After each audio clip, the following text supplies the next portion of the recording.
Dragon ফুলটা দেখুন কতটা বড় হয়ে গেছে। তো আজকালের মধ্যে কিন্তু ফুলটা ফুটে যাবে। দেখতেই পাচ্ছেন ফুলটা কিন্তু ফোটার মুহূর্তে চলে এসেছে, একদম মুখটা খোলার টাইমে হয়ে এসেছে, হয়তো আজকে রাতেই ফুলটা ফুটবে। নমস্কার বন্ধুরা, আমি সোনালি আর আপনাদের দেখছেন ট্যুর অ্যান্ড গার্ডেন ব্লগ। আশা করি সবাই খুব ভালো আছেন, সুস্থ আছেন। আজকে আরেকটি ভিডিও নিয়ে আপনাদের সামনে চলে এলাম। আজকে যে ভিডিওটা আপনাদের সামনে নিয়ে এসেছি, আজকে আমি কিছু ফল আমার ছাদ বাগান থেকে হারভেস্ট করে নেব, কেননা কদিন আমি বাড়ি থাকবো না। কারণ এই ফলগুলো দেখতেই পাচ্ছেন বেশ পুষ্ট হয়ে গেছে। তো এইগুলো এই কদিনের মধ্যেই কিন্তু গাছে একদম পেকে থাকবে। আর যদি তুলে না নিয়ে রাখি এখন, তো এই ফলগুলো কিন্তু গাছের মধ্যে কোনো বাদুড় বা কাঠবিড়ালিতে খেয়ে রেখে দেবে। তো দেখুন এখানে যে সবেদাটা আছে বেশ বড় হয়ে গেছে, আর সবেদাটা কিন্তু পাকার টাইম হয়ে এসেছে। তো এই জন্য এই ফলগুলো, কিছু ফল আমি আজকে হারভেস্ট করব, তো সেইগুলোই কিন্তু আজকে আপনাদের সামনে তুলে ধরছি। তো বন্ধুরা, ভিডিওটা সবাই মন দিয়ে দেখতে থাকুন, কেউ স্কিপ করবেন না। আর যদি ভালো লাগে লাইক কমেন্ট করতে কিন্তু ভুলবেন না। আর নতুন বন্ধুরা যারা আমার চ্যানেলটা ভিজিট করছেন, এখনও সাবস্ক্রাইব করে নেননি, প্লিজ বন্ধুরা চ্যানেলটাকে সাবস্ক্রাইব করে পাশে থাকা বেল আইকনটি প্রেস করে দেবেন। দেখুন সব দেখাচ্ছে এখনও কত ফুল এসছে, প্রচুর পরিমাণে ফুল গাছে রয়েছে, প্রত্যেকটা ডালে কিন্তু প্রচুর ফুল আছে। তো এই সবেদাটা আমি পেরে নিচ্ছি। বেশ অনেকটা বড় সাইজেও কিন্তু এগুলো গোল হয়, আর প্রচণ্ড হারে কিন্তু এগুলো মিষ্টি হয়। দেখুন বেশ কতটা বড় হয়েছে।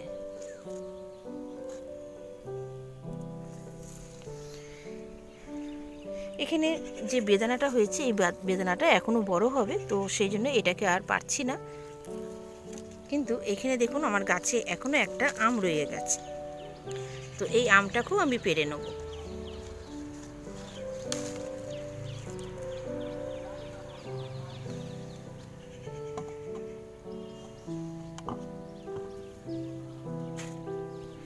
এখানে বন্ধুরা যে নতুন পেয়ারা গাছটা আমি লাগিয়েছিলাম, দেখুন এই গাছটাতে প্রচুর পরিমাণে কিন্তু কুড়ি আসছে। আমি প্রচুর কুড়ি এই গাছের কিন্তু কেটে ফেলে দিচ্ছি, কেননা এত ছোট গাছে ফল আমি সেইভাবে নিচ্ছি না। অনেক মানে পেয়ারার কুড়ি এসেছিলো, সেগুলো কিন্তু সমস্ত কেটে ফেলে দেওয়া হয়ে গেছে। শুধু দেখুন এখানে একটা পেয়ারা আমি রেখেছিলাম, কারণ আমি যে পেয়ারাটা খুঁজেছি সেটাই কি না সেটা জানার জন্য এটা নেওয়া হয়েছে। এটা যে পেয়ারাটা আমাকে দেওয়া হয়েছে, এই গাছটা দামটাও বেশ ভালোই নেওয়া হয়েছিল, 250 টাকা নেওয়া হয়েছিল। তার এটাকে বলা হয়েছিল ভেতরে নাকি পিঙ্ক কালারের পেয়ারা হবে। তো সেটাকে আজকে দেখব, নিয়ে যাব, নিয়ে গিয়ে দেখবো এটা। তো দেখুন এটাকে পেরে নিচ্ছি, এটা পরিণত হয়ে গেছে। আর পেয়ারাটা এমন অবস্থায় রয়েছে একদম মাটিতে ঝুলে রয়েছে, দেখতেই পাচ্ছেন একদম নিচের অংশ হয়েছে, যার ফলে এখানে আমি একটা ছোট্ট এইরকম মাটির টব, একদম ছোট্ট, যে আমি যখন ছোট ছোট চারাগুলো আনতাম সেই টবগুলো ছিল, তো সেটাকে এখানে বসিয়ে দিয়ে তার উপরে আমি কিন্তু পেয়ারাটাকে এইভাবে রেখে দিয়েছিলাম, যাতে কোনো রকম ধরনের পোকাতে পেয়ারা ছিদ্র করতে না পারে। তো দেখতেই পাচ্ছেন পেয়ারাটা সুন্দর আছে, কোনো রকম ছিদ্র করতে পারেনি। তো সেটাকেও আজকে আমি পেরে নিলাম।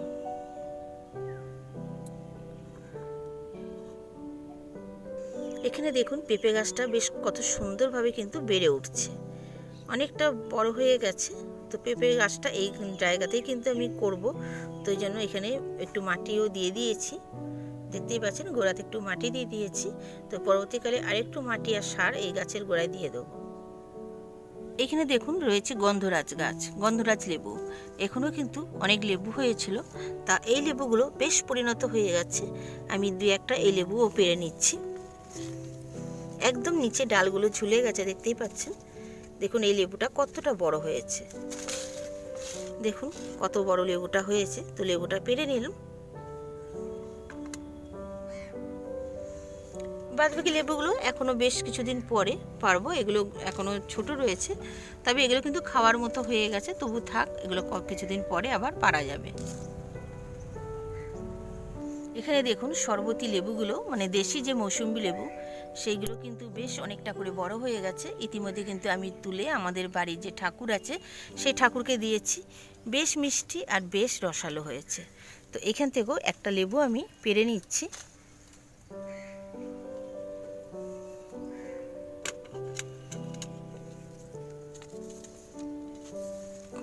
দেখুন লেবুগুলো কতটা বড় হয়েছে।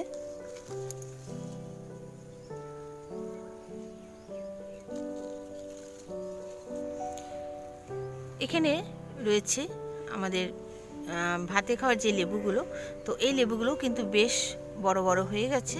আর লেবুগুলো দেখুন পেকে এসেছে, মানে হলুদ রং হয়ে গেছে। তো এই লেবুগুলো কিন্তু এতটাই রস হয়েছে, এগুলো একদম উপযুক্ত বা পরিণত লেবু। তো এগুলোকে পাড়ার টাইম হয়ে গেছে, দুই একটা এখান থেকেও আমি পেড়ে নিচ্ছি।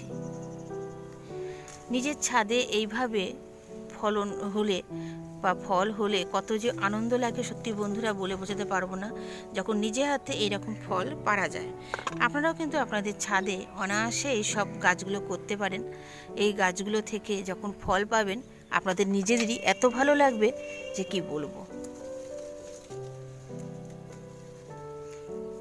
প্রচুর লেবু হয়েছিল এবারে সব কটা গাছে, আর লেবু তুলে খাওয়াও হয়েছে অনেক। এখনও দেখতে পাচ্ছেন কত লেবু রয়েছে।